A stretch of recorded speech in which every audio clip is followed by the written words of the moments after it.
In the discussion about LeBron delivering for LA, what if we looked at the financial aspect of it separately from everything else? You know, you've got the winning and the losing, the perceived success or failure, but then there's the money. So you got to look at what LeBron has cost the Lakers and then look at what LeBron has brought in for the Lakers.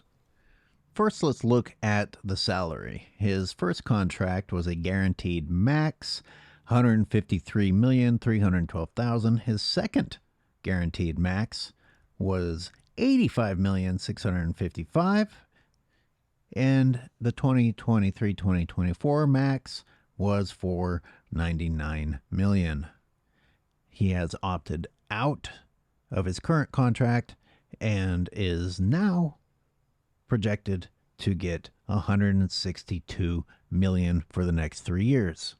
Note the short length of LeBron's contracts and the opt-out clauses, meaning he always wanted the power to threaten to be able to leave if the Lakers didn't do what he wanted. Not a very nice attitude from the guy that you're giving everything to. Now, it doesn't end with his salary when we talk about what LeBron costs. LeBron has brought in players that they had to offload and lose money because of those contracts, and LeBron has brought in coaches, both of whom that have been fired. The Lakers are still paying and will be paying for several more years, millions of dollars. I think it's fair to include that money in what LeBron James has cost the Lakers.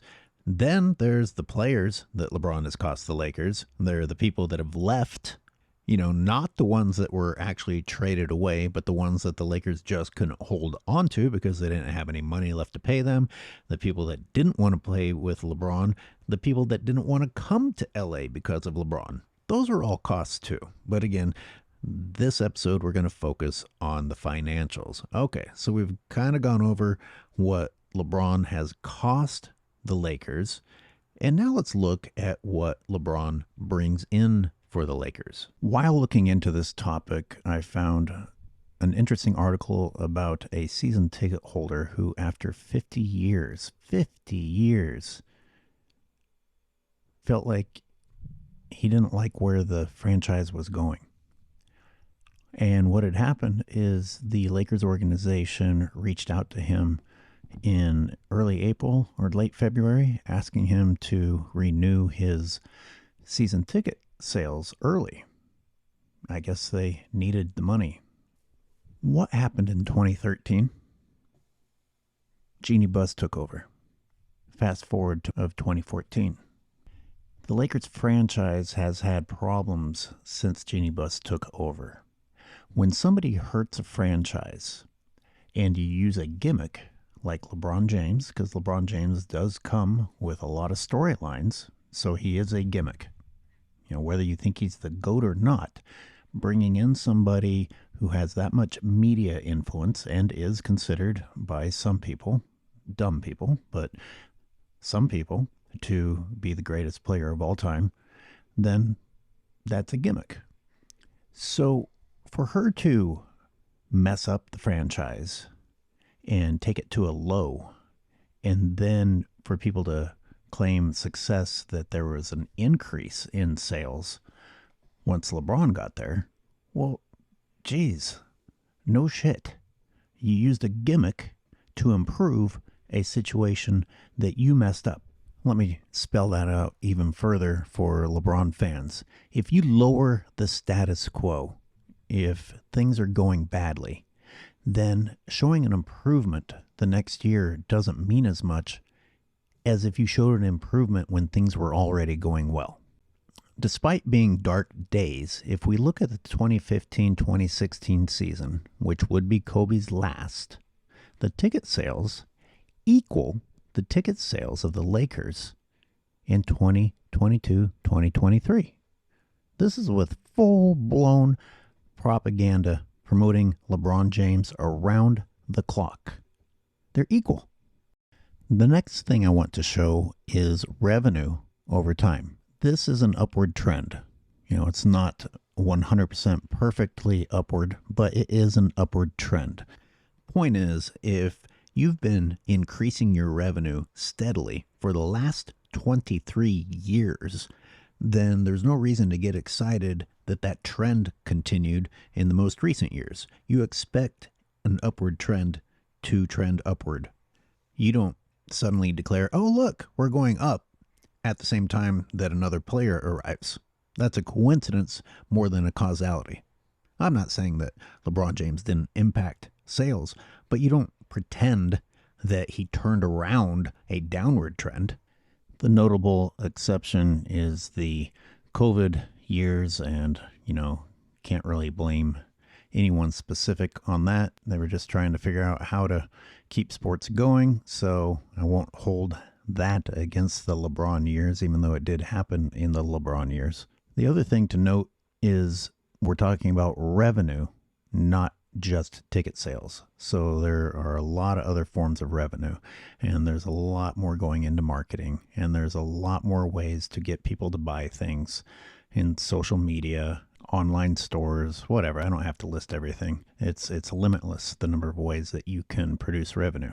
In fact, the international interest has increased dramatically in recent years. So that has increased revenue across the board for most of the NBA, not just the Lakers.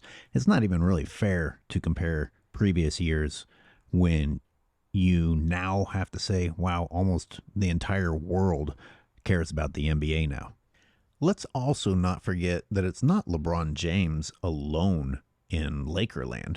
You got Anthony Davis, another superstar. That's got to contribute to your overall revenue. In 2023, Anthony Davis was number 13 in the entire NBA in jersey sales. And team success has to contribute to revenue success.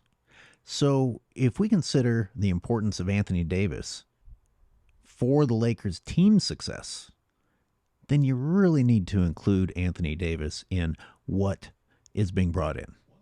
Not pretend that it's LeBron James alone bringing in all of the merchandise sales for the Los Angeles Lakers. And can I just point out that to the north of LA is a team that is not investing a damn thing in the future of the franchise and is letting Steph Curry's years waste away, and yet Steph Curry is still outselling LeBron James? One way to increase revenue is by raising prices, which is not necessarily cool to your average fan, but if the only thing you care about is money, that's one way to go about it. But in that same article, they were careful to point out that attendance is not the same thing as the price of ticket sales. So you can drive up the price of sales, especially on the secondary market, and that does not necessarily mean that attendance is going to be better. And I'll hint at something else that will come up later. How does this hurt the attendance of diehard fans? Because, man, there are so many who have told me that they don't go anymore and they're just disgusted with the Lakers signing LeBron James. Now, are there other people, especially with all this new money coming around, that can be fickle fans and come across from their startup company and buy some seats? Sure. Is that a real Laker fan? If I were to say that the Lakers have, over history, had a strong fan base, had a strong following, attracted attention, had a storyline, would anyone agree with me? How long have the Lakers not been relevant? What year in NBA history were the Lakers not relevant? When they were the Minnesota Lakers? It was a very long time ago. Another factor to consider is the population, which has been listed in some of the articles I've read as a key contributor, because the Clippers have also achieved some recent success by enjoying the 18.7 million people that live in the greater Los Angeles area. You can't credit LeBron James for the population of Los Angeles. You probably won't be surprised to hear the names of these franchises: Los Angeles Lakers, New York Knicks, Boston Celtics, as being top 3 in StubHub's most in-demand ticket sales. What's interesting about that is that New York actually surpassed LA for a little while. before LA regained their crown. The notable difference being that New York hasn't had that much to smile about in a very, very long time. And yet, apparently, the fans remain quite loyal. This year's playoff run was great. I thought it was exciting to watch. But generally speaking, they have been suffering as a franchise. They don't have the stars there. They haven't had very many successful seasons. In fact, they've had some abysmal seasons. And yet, they're right up there with the Los Angeles Lakers in terms of popularity and ticket sales and revenue. So don't tell me that you have to have gimmicks to sell basketball games. Whereas in Los Angeles, they have pulled out the gimmicks, as I call them, and are still barely beating out the Knicks. Now look at this graphic. It shows both revenue and gate receipts. Look down at the Lakers. Look at their revenue, the first figure. Now go up to the Knicks and look at their first figure. The Lakers are barely beating out the Knicks in total revenue. But the Knicks are beating the hell out of the Lakers in gate receipts. To me, that seems like an indicator of the health of the actual basketball fan base. Does LeBron James sell a lot of jerseys? Does that affect Laker revenue? Sure, absolutely. But the margin between the Lakers and the Knicks in revenue is not very big. And considering that LeBron James is basically shoved down our throats, he's on TV constantly. We're always hearing something about LeBron James. He has the aid of the media and the propaganda to push the idea of LeBron to help push LeBron James merchandise. And you still are only here? The graphic also explains that franchises with lower gate receipts but high revenue usually means that they have bigger TV deals. So LeBron James is being aided by the Lakers negotiating for better TV deals. Which leads to my point. If New York battled for the TV deals that the Los Angeles Lakers franchise battles for, if the Knicks were able to, I don't know if they're incompetent or financially not capable of bringing in specific stars, do you not think that the New York Knicks, considering how close they are to the Lakers even now, could surpass the Lakers? You don't need to give LeBron James the credit for anything good happening in Los Angeles. You give the Lakers franchise having a history behind it, having TV deals behind it, being willing to blow their load trying to bring in star players. The Knicks, by comparison, seem like a budget team. And yet they're fun to watch. And they're a team you can get behind. And apparently New Yorkers are behind them and stay behind them. And that's without the gimmicks. I thought you would find this NBA attendance report for 2024 interesting. I'll just leave it up there for a while for you to take a look at. But do note that the Lakers are down at number 11.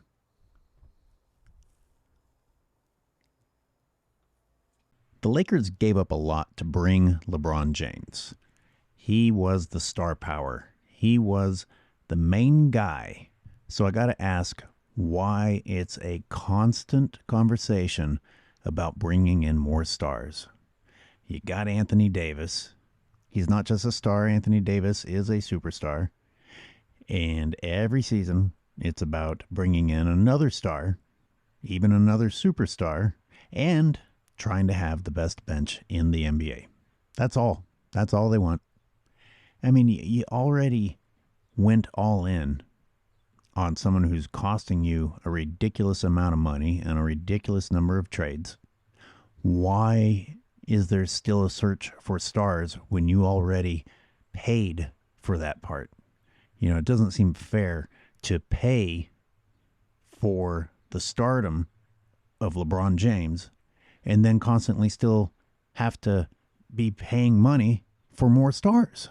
Stop giving LeBron James credit for being the guy who delivered in LA when LA has been giving away everything they have since LeBron arrived in order to try and make up for the fact that they invested in a guy who isn't a real star.